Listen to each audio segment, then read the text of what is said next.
بعد پاکستان تحریک انصاف کی کیا اسٹریٹجی بننے جا رہی ہے آگے؟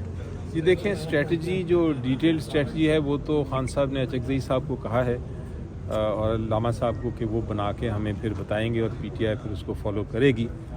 لیکن آج ہماری پارلیمنٹری کمیٹی کی پارلیمنٹیرینز کی جو جوائنٹ پارلیمنٹیرین کمیٹی ہے اس کی میٹنگ ہوئی ہے بڑی تفصیلاً. اس پہ مختلف لوگوں نے مختلف رائے کا اظہار کیا ہے اور یہی فیصلہ ہوا ہے کہ ہم اپنی جو ہر قدم پہ اور ہر فیلڈ میں مقابلہ کریں گے انشاءاللہ. کہیں ہم چھوڑیں گے نہیں مقابلہ. جہاں جہاں ہمارا چاہے قانونی جنگ ہو، چاہے احتجاج کرنا ہو، چاہے پارلیمنٹ میں ہو، چاہے پارلیمنٹ کے باہر ہو، ہم اپنی خان صاحب کو رہائی کرنے کے لیے جو کاوشیں ہیں وہ بھرپور طریقے سے جاری رکھیں گے اور ہم رکھیں گے جاری آئین اور قانون کے دائرے میں رہتے ہوئے. مزاحمت کا راستہ اپنائیں گے یا مفاہمت کا؟ دیکھیں، ایک جب بھی بات ہوتی ہے کسی قسم کی حل ڈھونڈنے کی تو ایک پولیٹیکل پارٹی کبھی بھی ایک سیاسی جماعت ایک راستے پہ نہیں چلتی. ضروری ہوتا ہے کہ اب ہر جو راستہ ہے، ہر جو دروازہ ہے وہ کھلا رکھیں. لیکن اس وقت جو ہے مفاہمت جو ہے وہ مجھے نظر نہیں آتی اور اس کی وجہ یہ ہے کہ جب تک ظلم ختم نہیں ہوگا تب تک گنجائش نہیں نظر آتی مجھے کہ کوئی اس طرف بڑھ سکتے ہیں ہم.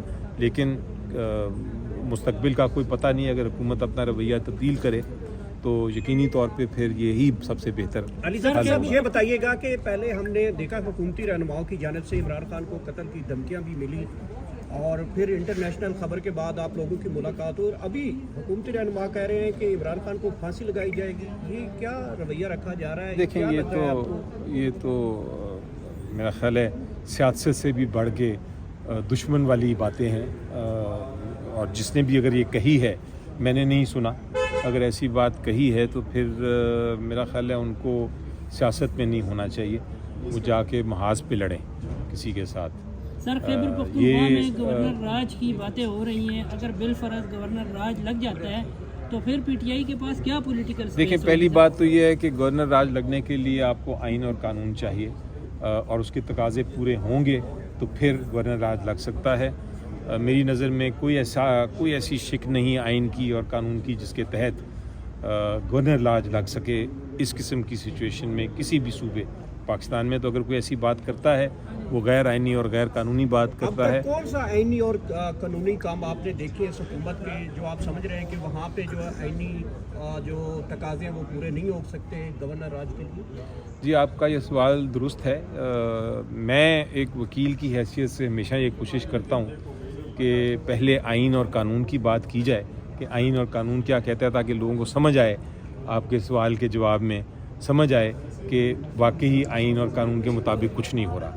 لیکن اس میں پہلے ضروری یہ ہوتا ہے کہ آپ بتائیں کہ آئین اور قانون کیا کہتا ہے تاکہ لوگ خود جج کر سکیں. آپ کے سننے والے اور دیکھنے والے وہ خود پھر فیصلہ کریں کہ کیا یہ آئین کی خلاف ورزی تو نہیں ہو رہی. میری نظر میں پہلی خلاف ورزی آئین کی ہوئی تھی جب 90 دن کا الیکشن نہیں ہوا تھا.